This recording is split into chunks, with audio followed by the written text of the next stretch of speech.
Oh, I know.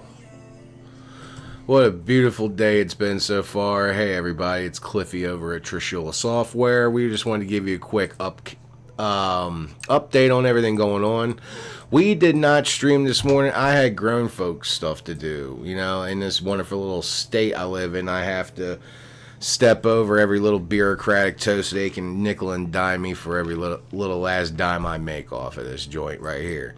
Well, so I'm sitting back down at the terminal. We had a lot of action in the pre-market this morning and in the morning and what looks like to be the afternoon session here. First of all, we are going to start with the positions that we were in. We actually ended up closing 3 of them for a nice profit. Let's see. Our Rocket Lab 101 calls for the 5-1 expiration at 227. We closed at 250 today for about close to a 10% profit. On top of that as well, our Soxel swings, our 105 424 calls at, I believe we bought those at 238. We closed them at 375. Let me show you this chart real fast. You're going to go nuts.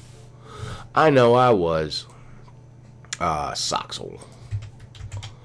Maybe one day I'll learn how to type in this thing after 3 years. Alright, so right now I'm just showing you the 4-hour chart. You can see in the pre-market here, everything looked like it was dipping down. And then right as open hit, bang, we started clobbering. In the pre-market this morning, Soxel closed yesterday's aftermarket at what it looks like to be 123. It actually went up about a good, looks like, oh shit, like it only went up about like about like a whole point right there, just about.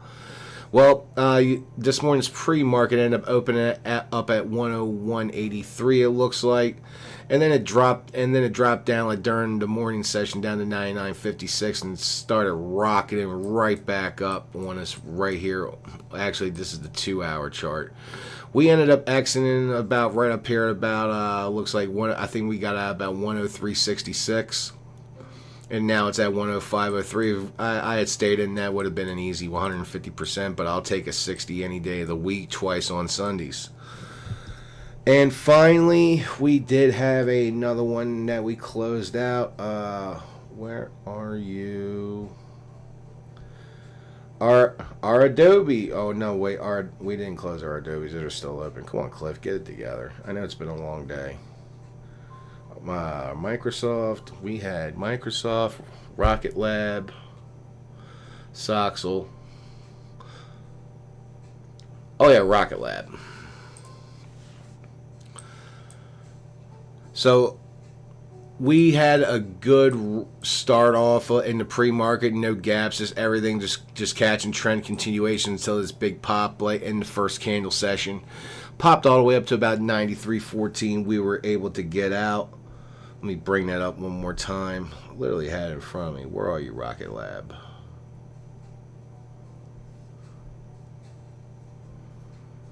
Oh, right there it is. 227, which means that we got in about right here, I believe, yesterday at 88.76. I ended up closing out at 93.10. This probably would have went a lot higher if I hadn't taken the option so far out. I did take a May 1st expiration on that. So we still had about another good 8-9 days on it, probably about 5-6 trading days. I'll have to check the calendar. But, so far 3 of 3 right now on our closes. We're still in Iron 49 calls. Right now we're sitting at 111 from 202. Adobe 270 calls at 100. We are sitting at 55 right now. And AI $10 calls for the 515 expiration. Got in at 60. We're now sitting at 0.45. Overall today, we are sitting at about close to 19.4% on the day with our wins right now. Again, we have 3 active swings. I did not play any trades today. I wanted to get these swings out of the way and get everything starting fresh toward the end of the week. We could have some action here with what looks like you got some selling off going on, especially here at Rocket Lab. Oh, wow. So while we're here on Rocket Lab, I want to show you all something. I'm going to kind of draw this out for you. We're going to minimize double back. And I'm going to turn off a few things here. Let's turn off Excalibur, Cloud Splitter. Let's turn off that. Alright, so I want you to pay attention to 4 spots right now, and I'm going to highlight them here for you on the live stream. If I can find where my damn circles is at. Right here. I'm going to highlight this point right here. Pay attention like to this green wick. Oh, well, that would have been nice if I turned that on. I want you to pay attention to that wick. Now, mind you, I want you to see here, you have a higher high and another higher high here. Now, I want you to come down here, and I want you to look at our door knocker RSI. I want you to look at the point that lines up right with this candle. And judging from where our cursor sits, we got this point right here. And we have where the candle where this next higher high was formed right here. Pay attention. You son of a turn lock mode off. Pay attention to these 4 points right here. On this higher high from yesterday's pre-market, you have this higher high here on the door knocker RSI. Now, just about a whole freaking day passes, and now you create a higher high. I want you to look at the RSI here. You created a higher low here on your RSI. Now, I'm going to draw this line real fast. This is going to be really important for a lot of you beginners to start picking up here. That's a little fucking cockeyed. There we go. See that red line? Cuts right through the tops of these 2 candle wicks right here. Now we're going to draw one more line, and I'm going to draw it from the higher high on that, from a higher high on that RSI to that next higher low right here. See how you have this? You see how you have price going up here, and the RSI is moving down here? This is what's called divergence. When you start to learn how to trade, and again, I mentioned this a few times already when working with oscillators, you're going to catch these things on longer time frames and much more shorter time frames, but on longer time frames they are more pronounced. These divergences, mind you, you have price hitting a high here, selling off. Pay attention to how like this fast line on your RSI is moving, and right as it breaks back in, hits this level again and creates another higher high, but yet your RSI is going down. This is indicative of bearish movement, which means that this stock is going down. So guess what happened, people? After hit this higher high, we have a divergence. We started going down. Started going down from what looks like started the 12 p.m. session from 91.87. Looks like it reached a low of a low of day at one point at 87.98. Right now it's sitting at 88.71. But pay attention like to this divergence example here, because I'm going to show you a few more examples. Let's get this scooch back over. Oh, yeah. AMD's having another murderous day. Jesus, look at that. And I had to go do grown folks stuff today, man. That makes me sick. I know that there'll be one just like it coming down the pike, but man, seeing that, you just want to just punch somebody right in the fucking kisser. And it's almost perfect too, because you would have, a lot of people probably thought they would have got bear trapped when they saw this gap on a lot of your Mag 7 and a lot of things. Like you had it here on Soxel, you had it here. Now you didn't have a Rocket Lab. You had some sort of a imbalance here. I kind of consider like when wicks touch like this, like say with this final pre-market candle from yesterday and aftermarket candle from yesterday and the pre-market candle from this morning, you really don't have a gap there, but you have wick on wick, and to me that just screams imbalance, which though it could be, but it isn't. At some point, to me, like I treat shit like that as a gap. So at some point it's going to get touched. Not only did it get touched, but on this opening, well, I wouldn't say the opening 2 hour candle, when this 8 a.m. to 10 a.m. candle here hit, reached all the way down back into this 423.94 level where we know buyers existed yesterday. Why were there buyers? Because guess what? Nothing cracked below 424 yesterday. Nothing closed before it.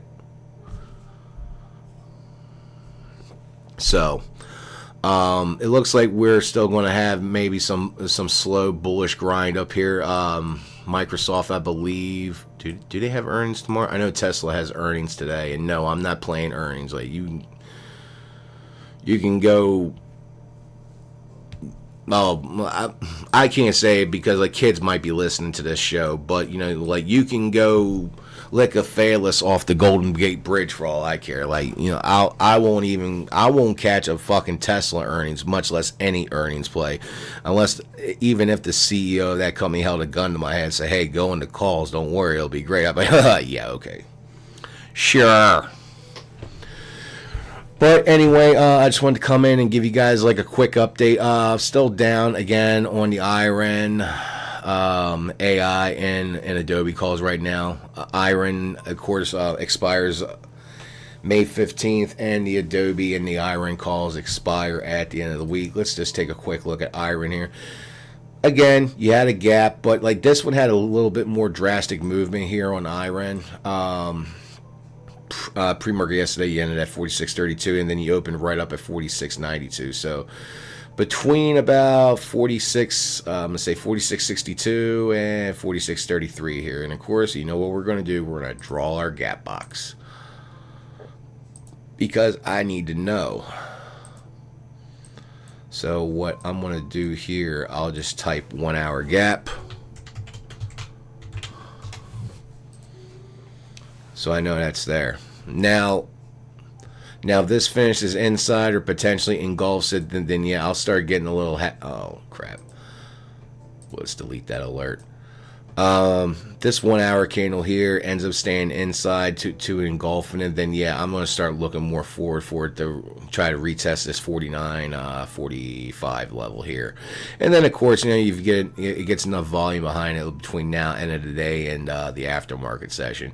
I'm really going to be hopefully looking for it to open back up probably about the 49.99 to the 50.15 level.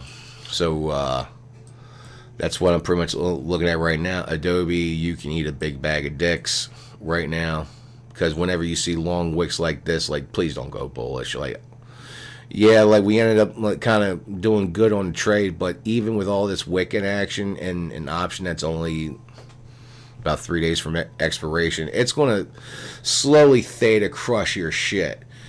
Had I may have taken it like a little bit far out, maybe I would have gotten like a little bit more profit, probably about maybe another 10-15%. But again, I only made pennies. Well, not literally pennies, but just a few bucks, enough just to go green on those Adobe calls. So, and of course, it looks like we went over the morning star. Guess what? Here's the evening star. Can't have one without the other. Can't have the positive without the negative. 14 minutes of this candle closes kind of like how it is now, then I'm pretty much going to be looking at everything just to kind of dwindle back down, probably open tomorrow 247.47, see if it can get another bounce back up here. Adobe did have that announcement where they're going to buy back about 25 billion of their own stock. Pretty much may not mean anything right now. Here we have 25 billion share buyback through April 30th, 2030 to cut dilution and lower shares. After hours trading, this is from yesterday's news, rose around 1 to 3% from a prior close of 247.18. Yearly total down 29%. So just so y'all see, Adobe been going down for a while. Pretty much around here now. Like this is all the way back in February 2024. Like this is when everybody and their brother was starting to do AI clips and shit. Looks like y'all may not be around much longer, but who knows? Adobe's been around for a very long time, and they're a very smart company. They got good people behind it, you know. Kind of hard to tell where will there be buyers again. The only thing I would ever really see all the way back here, hell, this is back in 2018. They were still trading at 205.75. But you stretch that out, like, you know that they're probably that would be your last bastion of buyers. You might have buyers here because you have this level here too. Like, this wicked off all the way back about 6 years ago. Shit.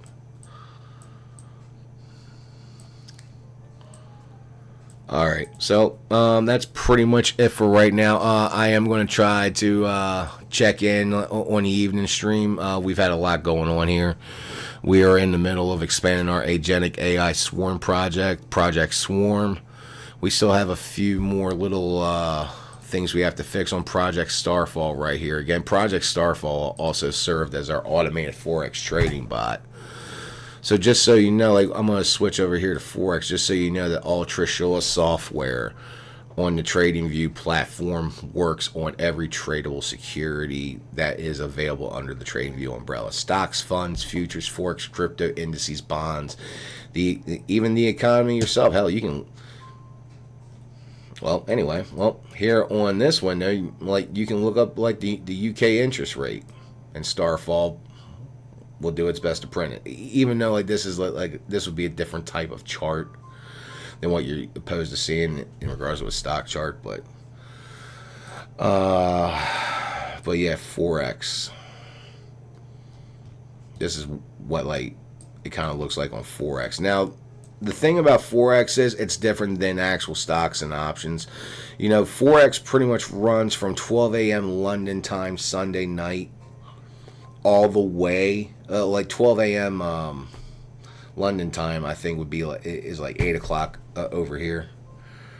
So 8 o'clock Sunday nights, the Forex market opens worldwide, and that goes probably until, I think, about Friday at midnight, or I think like Friday 10 p.m. or 8 p.m. But whenever, say, on Project Starfall, we get these triggers to hit, your first market structure changes, your first change of character or a break of structure, if it follows a certain set of parameters, it'll flag you in a trade. So it would go into, like, say we used Oanda, and then it would make the trade for us, and it cut, and it would set our take profit and our stop loss and everything. It was a pretty nifty little project, but Starfall just works way too good right now. Again, like, even with these projected win rates that Starfall always does, you have to have some really surgical fucking trading. I mean, I've been doing this for about 3 years now, and shit, I still ain't all that good. But again, like, this is just to show you the flexibility of the software itself. Like, here we are in Bitcoin, pretty much producing 100% win rates on the weekly, potentially producing over 94% on 1 hour charts. Real simple. Trigger fires, market structure shift happens, sets a target, these exit higher highs. If you are, say you have a red trigger, a bearish trigger, and open, you have a change of character or a break of structure, and it doesn't hit its target, but by the time it hits its target, a green trigger starts, it automatically cancels out the trade for you. Well, I mean, if you're losing, then yeah, like, it ain't gonna be too pretty, but, you know, like, it's a lot better than just kind of setting it and forgetting about it. But, oh my god, I forgot about that trade. Because trust me, I had that happen. I lost like a $300 QQQ call trade once because I completely fucking forgot about it. I'm like, fuck, I needed that 300. But anyway, this is kind of like what we're looking at right now. For the market, there's still about a good 2 hours left, and I'm not looking to go in any plays again. I am playing just these three little bastards right here: AI, Adobe, and IREN. IREN looks like it's about to may possibly engulf this last hour candle, but we will find out later in the aftermarket stream. So this is Cliff from Trishula Software. Thank you guys for tuning in today so far. Again, sorry I was not on today. I had grown adult shit to do. So again, thank you all, and I'll talk to y'all later. Have a wonderful day.